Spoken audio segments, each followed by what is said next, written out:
Hello and welcome to the Disability Law Q&A with me, Morten Willemse. I'm a partner at the firm of Samfiru Tumarkin and the Western Canada Disability Practice Leader on all things disability and insurance related.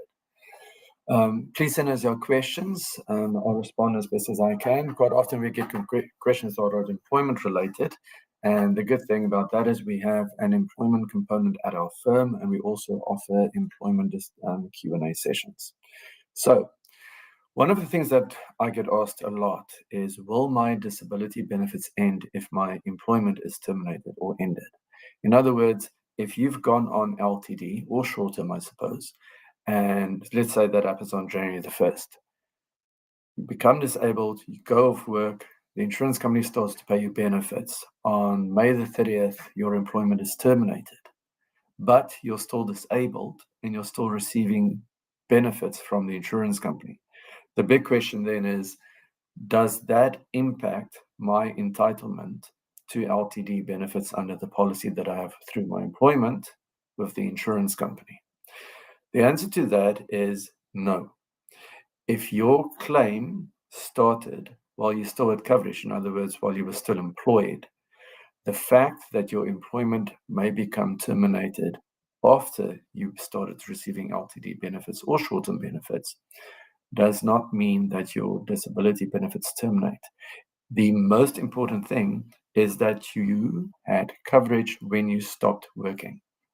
Another way of looking at this also, and these are the more complicated cases, I've seen situations where a person struggles to work due to a medical illness.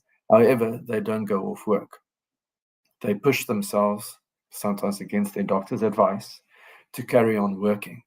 And they may take a few sick days here and there, complaining to the doctors that they continue to struggle, but they try to push themselves to the best of their ability, to the point that they're starting to make mistakes, they're missing days from work.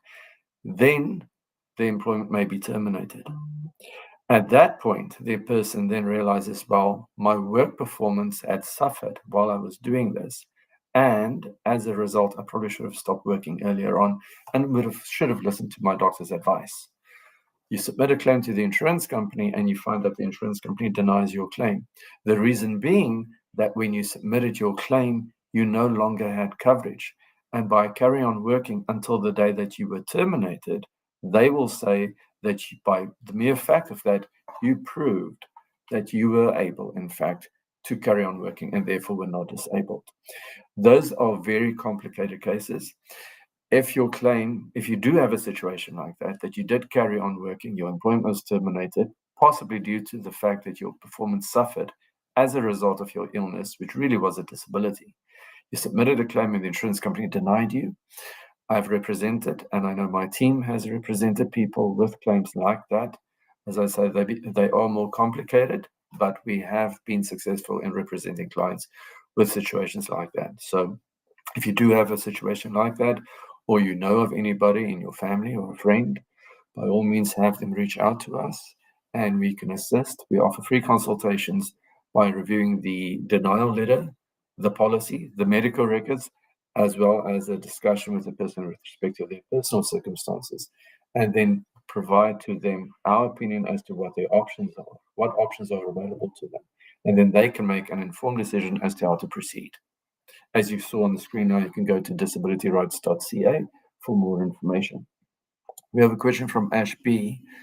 My sister-in-law has been struggling with Lyme disease and is trying to get LTD. The insurer is saying she doesn't have enough evidence, but she has a doctor supporting her claim. What can she do? This is a difficult one, specifically because of the diagnosis of Lyme disease. It is a controversial diagnosis. Not just in terms of what the medical community thinks about it, but also what insurance companies think about it. You often get insurance companies denying cases like this, not just with Lyme disease, with other conditions which they may deem to be subjective conditions or invisible conditions. What that means is there's no formal test necessarily that would identify the condition. Even if they were, they may say that it doesn't support that the person's condition is so severe to the extent that they cannot perform their duties. In other words, that they're functioning impaired from working. So in your situation, Ashby, or your sister's situation, Firstly, she has to see the doctor on a very regular basis. She has an option to take the denial letter if the claim has been denied to the family physician or the treating physician if it's not the family doctor, and show it to them so that they can provide a detailed written opinion as to why your sister actually is unable to perform the essential duties of her occupation. It's not sufficient to say this is the diagnosis, therefore the person cannot work. A disability claim is very much more focused on functional impairment than it is about the diagnosis. Not to say that the diagnosis isn't important, of course it is, but the functional impairment, the focus on restrictions and limitations, would be paramount in assessing whether a person is disabled. The other option that I would strongly recommend is that she does reach out to us at our firm. I've represented people with Lyme's disease. I know it is a struggle. I know how disabling and debilitating it can be. And I know that there is a stigma that attaches itself in the medical community and in the insurance industry with respect to these type of conditions. It is a very difficult thing when somebody's trying to navigate the insurance industry pathway in order to get benefits while struggling with a condition where you find that people are, even in your own life, that you find that people are somewhat cynical and skeptical about the diagnosis and the condition that you have. There are doctors out there who are very familiar with this condition, or conditions that also may be deemed to be very much subjective, like myalgic encephalomyelitis, ME for short, sometimes referred to as chronic fatigue. There are lots of resources out there, but it is very difficult to access them. You do want to have a discussion with a disability lawyer if your claim is denied specifically with one of these conditions, so that you know how to navigate that process. Because if you haven't gone down this road before, you will not know how to manage it. And what is absolute paramount is to get the doctors on board, your treating physicians, your sister's treating physicians, your sister-in-law rather, to assist with providing further evidence, discussing what the treatment is, discussing how the diagnosis was arrived at, discussing what the occupational duties are, and discussing in terms of the diagnosis what the restrictions and limitations are, and then concluding how those restrictions and limitations would impact her ability to perform her duties. When we speak about cases like this, and also mental health disorders, also remember that it's not just the diagnosis itself or the condition itself. Sometimes the medication that people are prescribed and that they use may also cause restrictions and limitations. For example, some antidepressants or other medications may lead to fatigue, brain fog, low motivation, loss of energy. People may feel somewhat confused. All of those as a whole, together with the condition's own restrictions and limitations, should be considered to decide whether a person is disabled. You don't hear this necessarily from the insurance company. So having that information is key so that you know how to address the denial if there is to be one. I hope that was helpful. Then we've got a question from Mary on YouTube. If I start a return to work, am I required to return to the same company? That's a very good question. So if you start a return to work, now, if you are receiving benefit, it depends on where you are at, short-term disability benefits or long-term disability benefits. Many policies have something called a recurrence provision, which means that if you do return to work within the first, and it usually is 6 months, but it's very dependent on the language of the policy. If you do return to work within the first 6 months and go off again within those 6 months, then you probably will have a recurrence of your condition, and that you can request the insurance company to reinstate your claim without having to go through the qualifying period. It really depends on the language of the policy. Do you have to return? Whether they will approve that, of course, is a different question. If they deny, please reach out to us. But if you return to work to a different employer, the insurance company's focus is going to be to see if you're able to return to your, depending on where you are in the contract, if it's still in the own occupation phase, are you able to return to work to your own occupation? Not necessarily your own job, but your own occupation. And if you're in any occupation phase, then they really do not care where you're going to go back to, if you're able to do so. Because there the focus is, can you perform the duties of any occupation based on your transferable skill sets in any setting for any employer. So you want to look at where you're in the process. And also, many policies do provide that if you return to work and you work for remuneration or profit without the approval of the insurance company, so you do it on a gradual return to work basis, but they haven't approved it, they may also say, unless it is through a rehabilitation program that has been approved by them, then your claim may terminate as well. So firstly, you want to have a discussion with your doctor as to what is your capacity. Does the doctor support a graduated return to work? To what extent? What accommodations should be implemented? What limitations there are? And then have a discussion with the insurance company, I suppose, as to where you're in the process and what you're thinking of. If your doctor isn't supporting it, I would suggest that you listen to your doctor's advice. But if the doctor does, the fact that you're showing that you're trying to get back to work, the insurance company probably will look at that as a positive, but may also look at that as it seems that you're getting close to a point where you're no longer disabled. And if that graduated return to work fails, you want to make sure that during that period of time, you see the doctor on a very regular basis so that if it fails, you can refer back to the clinical notes that the doctor would have made during the graduated return to work. If it is documented that while you were doing this, you were struggling, that your condition was being exacerbated, your symptoms got worse, or that they were even new symptoms. So you can rely on that to show the insurance company, my graduated return to work was unsuccessful, if it is, and here is the proof. I was reporting to the doctor how things were getting worse. We've got a question from David on Facebook. I'm currently on LTD and have been for the last 3 years due to cancer. I recently lost some members of my family. My doctor and psychiatrist have been recommending taking a trip to help with my mental health. I'm worried about trying to travel while on disability. Can I travel if my doctor is recommending it? So this is a very good question. First thing, every disability policy is a contract. So you want to look at the wording of that policy, whether the policy has any restrictions detailed with respect to travel. Some do and some don't. Some may provide that if you travel for more than 30 days without the insurance company's approval out of the country, then your claim may terminate. So first thing, have a look at what the the policy says in terms of travel. The other thing is, if your doctor is recommending that you do this, I suppose have the doctor put it in writing. Be upfront, tell them that you are planning on traveling. The doctor has recommended it. Just make sure, though, that if you do travel, the insurance companies look at people traveling quite often to see what you are reporting in terms of your restrictions and limitations consistent with your ability to travel. For example, if it had been a chronic pain situation where the person says, I cannot sit, stand, or walk for long periods of time, I have to lie down, I use strong pain medication, then they go on a 10-hour plane ride to a different policy. Let's say they go to Europe, and then they go on holiday and they do a lot of sightseeing. That may not be consistent with what they are reporting to the insurance company with respect to their restrictions and limitations. In this situation, you've been dealing with cancer for 3 years.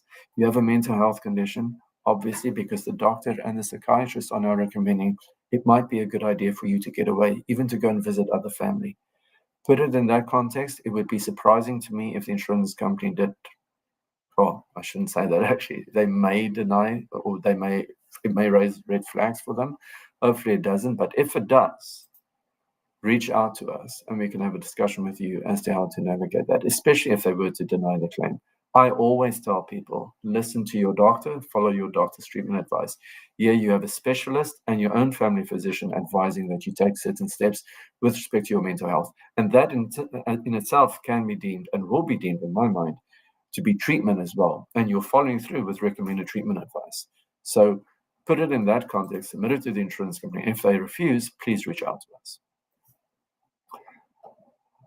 Okay, so let me just scroll up. You're welcome, Ashby. There's a question from REM Style. I had a serious injury at work in 2023 and have been on short-term disability for the last few months. My doctor said I need at least another year. How do I transition to LTD? Is it more difficult to get than STD? Okay, so It really depends on what coverage you have and with whom it is. So how do you transition to LTD? Have a discussion with the short-term disability provider as well as with your human resources department.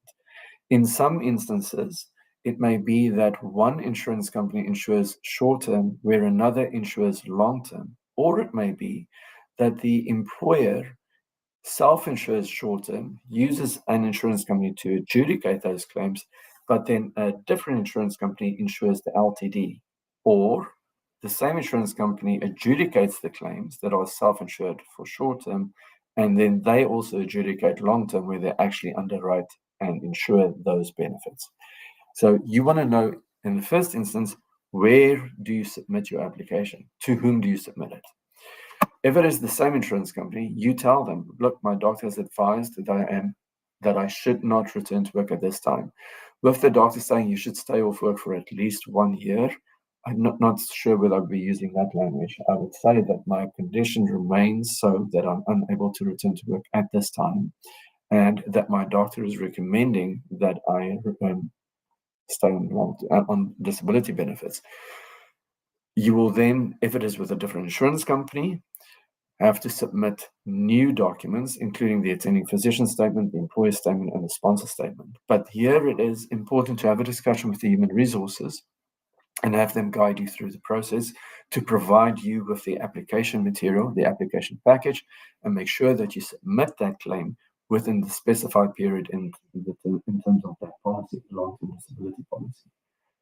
So is it more difficult to get? It really depends on the insurance company. It really depends on the evidence that you submit. It's not sufficient for your doctor to say, this is what happened, the person remains unable to work.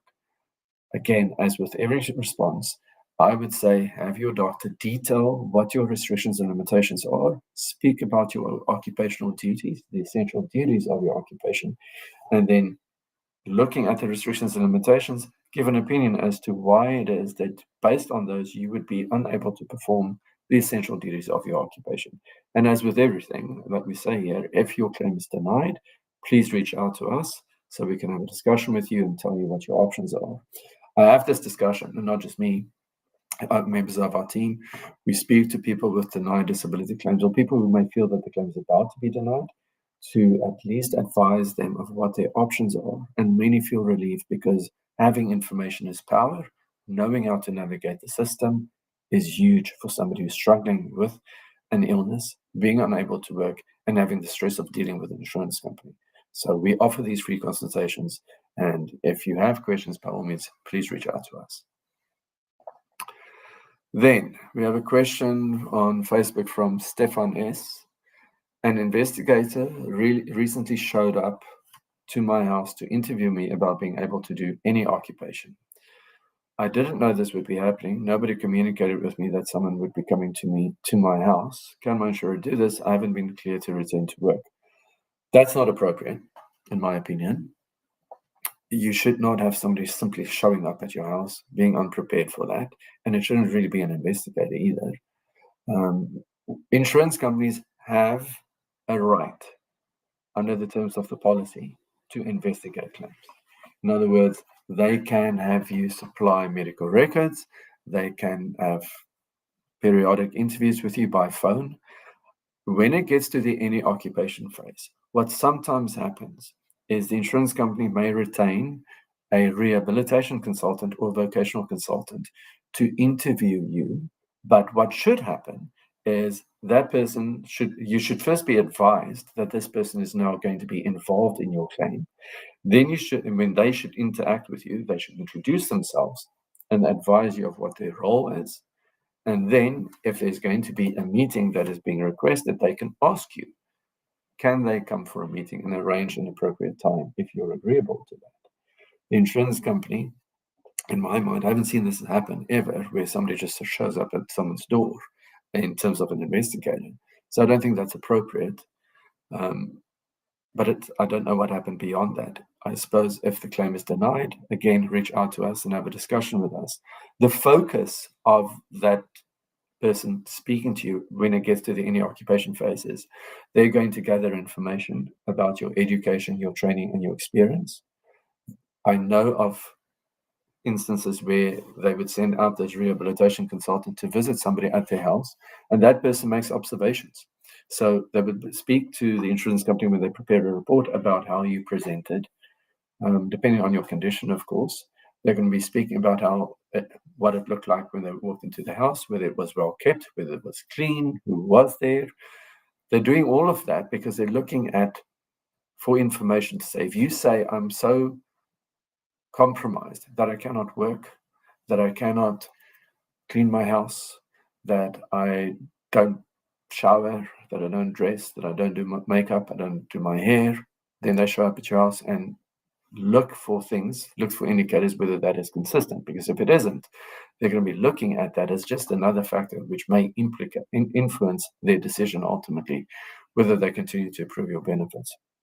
The focus of this visit, again, though, is really to gather information and have a discussion to see what treatment may be required. Is there any opportunity for rehabilitation to allow you to get better with more funded treatment, to get to a position where you may be able to return to work in another occupation?